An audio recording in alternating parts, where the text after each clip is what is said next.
We've been exploring the laws of life, and in particular to answer that question, that larger question, what is the law that's enacted when stillness and movement meet?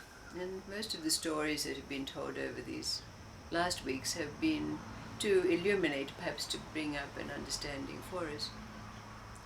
But today I'm on the horns of a dilemma. And it reminded me of an anecdote from years ago. You know, many years ago we made a trip to Uluru together to join the Wesak celebrations. We went in convoy in camper vans, had a really great time.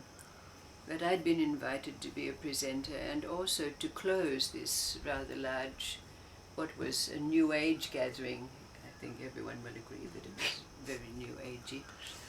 But when it came to closing the conference, you know, there'd been lots of gonging and chanting and other things going on. So the atmosphere in the tent, which I think it was a tent, wasn't it, where there were, I think, 200 or more of us gathered, was really very heightened with expectancy. So when the microphone was handed to me, and the story that arose to be told was rather an off-colour story about an old man in a brothel, I thought to myself, I can't tell that story. I can't tell that story. This atmosphere was so heightened, waiting for this wonderful spiritual finale. But you know what, I told that story anyway. Had a bit of shock value, and of course we weren't interested in the results as we are with any of it, and who knows what happened after that. But anyway, that was the finale. But everyone was in their fancy dancy, you know, colourful purple robes, and you were wearing your old grey cardigan. I remember that. Yes, there was an atmosphere. But I was driving here this morning, and two stories came to be told. And they don't seem to have anything to do with the laws. In fact, they don't even complement one another or make comparisons of any kind, you know, as some of those stories can, like it was the other week. So I want to ask you, what would you do in this situation? Would you sit and close your eyes and say, well, let's see what story comes up? Or would you have a little discussion with yourself about, would this story be better than that story? Or how would you handle this situation? See what happens. Yeah, just put it on. See what happens. What do you Would you do that? I just tell the both stories. Yeah. I'd probably tell both. Would you? Yeah. I think you will. You said to us that sometimes you have some argument with God, little argument, but you always win. Yes, he always wins.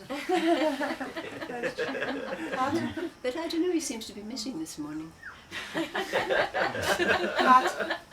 I already love your story because the whole week I've been into this dilemma. Something is so obvious in my life and I procrastinate and push and don't make the call. So one of the stories done already.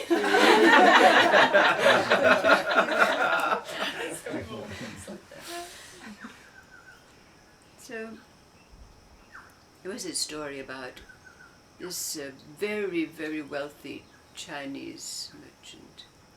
And he had such power from his wealth that he was in a position where he kind of played God.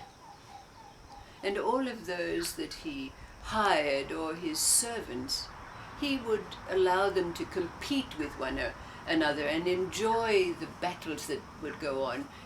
People cutthroating one another, undermining one another to gain supremacy or favors from him. He enjoyed that kind of interaction. And most of his minions, because of this, were quite wealthy and arrogant in their own right. But it so happened that two of these were on an errand for him in a distant place, and as it happened, they took shelter and hospitality from an old farmer who had a rather dilapidated farmhouse in the place where they were visiting. So they were extolling what they considered the virtues of their employer to the old farmer, who was in rather poor straits.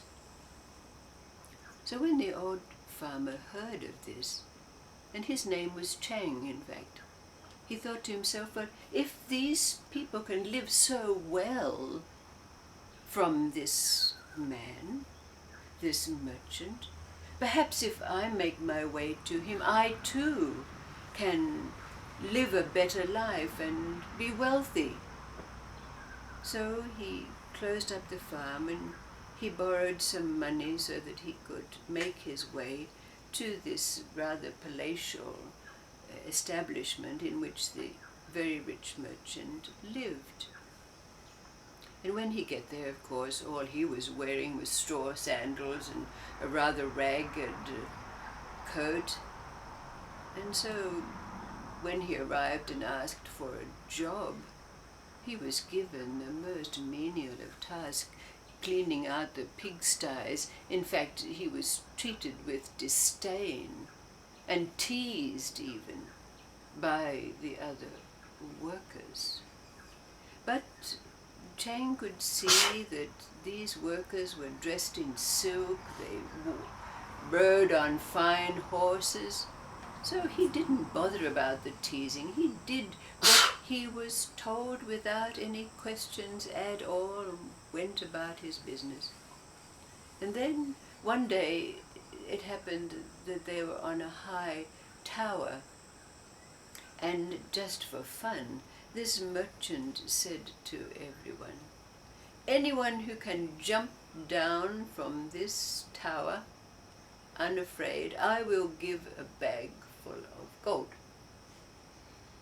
Well, of course, those who were there were debating amongst themselves, but without a thought, old Chang just went to the edge and jumped off.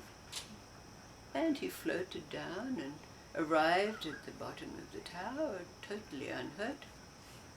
Well, of course, everyone was very impressed with this, and he gained a little bit of respect from that. And then they were by a river at one time, and jokingly the others said, you know, there's a priceless pearl down in that great abyss down there where the water is swirling around. If anyone dared to go down, they would have a jewel of priceless value. Well, without a thought, old Chang just dived in and dived down to the bottom and seemed to be under the water for some considerable amount of time, and then up he came with the pearl. Well, people were even more impressed with him now, and even it came to the notice of the merchant, and he started to give him a little stipend instead of just the slops and what was left over, as it was the case before.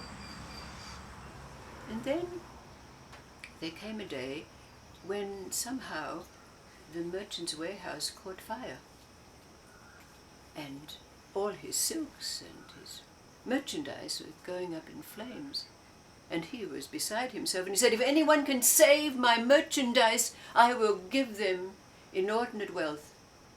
Well, without a thought, Chang just ran into the fire and pulling out the bolts of silk and all the other wares that were of value to the merchant, without a thought about it.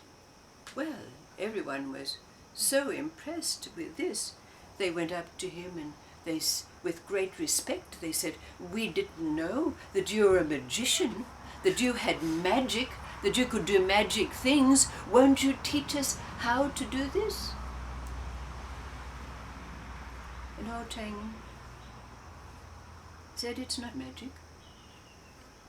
He said, when you told me that this merchant was rich and so wealthy that he would confer wealth on anyone who came to him and did what he said, That's just what I did. I don't know how I did it, but that is the way that it's done. Now, there is another sentence that completes this story. If we think about it in relationship to the laws of life, which are immutable, and mind, and the part mind plays in interacting with these laws, we can complete this story. Because in this instance, just as it was with myself sitting here, or coming, driving along and having the two stories come to mind, and at another time and place get into dialogue about it. Oh, well, that's not got to do with what we've been talking about, or maybe this. Do you see what's being said here? Now, if you think about this story of the merchant and the farmer, and the situation in which he was, fearlessly undertaking whatever it was that was there for him to do, and doing it successfully. Because at the last sentence of this story ends with but. But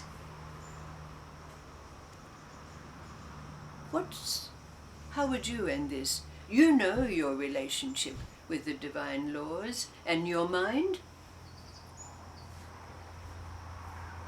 You know how fearless we can be, and we are, when that law, those laws, those immutable laws, are known to us. So what part now does mind play? We know it was predominant before. It was the ruler. It was the boss. It called the shots. But now, what's the situation? And when we look at this story, what would be the last sentence that we would make of this story with old Cheng? Who, blindly, believing? Is that what it is? And being able to do what was asked of him unquestioningly,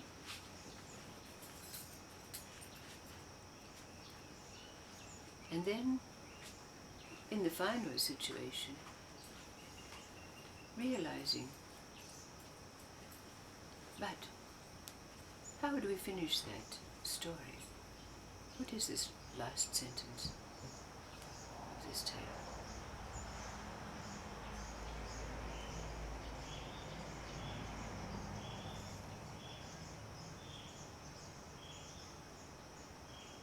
What would have happened at Uluru if this story, off-colour story, had arisen and the thought arose, oh, you can't tell that story.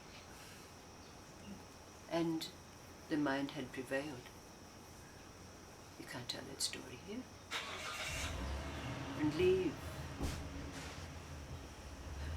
What would have happened? It would have changed everything. Unfinished business? You wouldn't have been able to see the fruits of the action, maybe, even though We you're didn't not connected anyway. to it. Yeah. No. I know. What is it about this? What is it about this?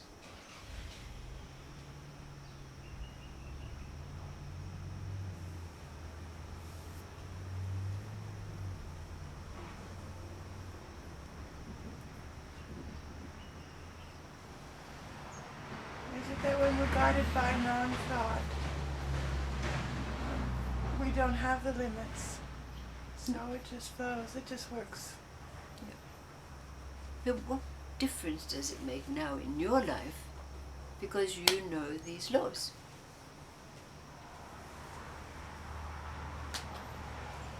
What was the last sentence that you spoke of? I'm so glad that the divine They were your words, weren't they? So we just do it. Anyway, this Without a thought.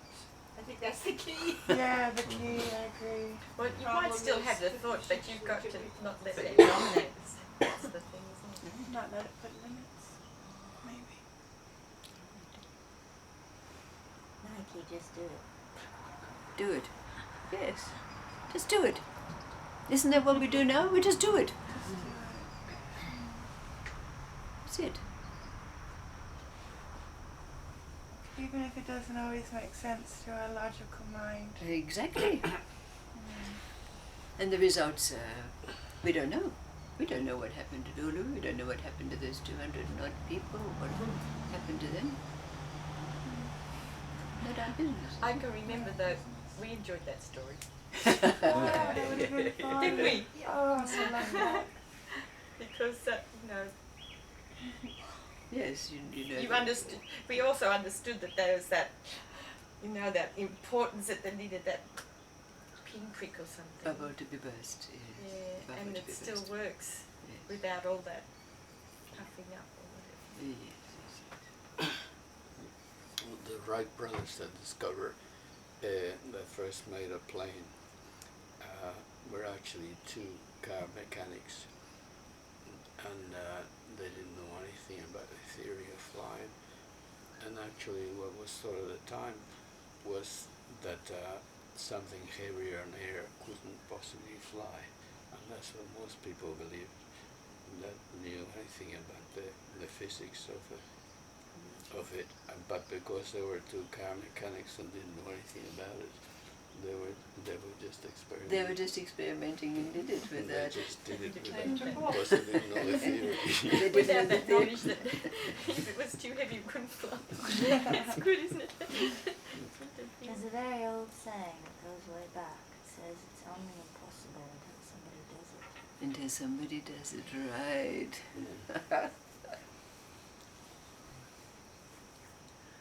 You look at the weight of the planes they've got up there now. Yeah, bigger and bigger. 8 stories.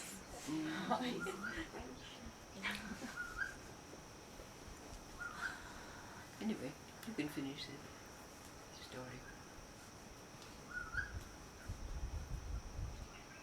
But if we don't have any buts in our life, then we don't need to, do we? It's finished. Yes. Thank you. So, what about the other story? That's obviously not meant to be told.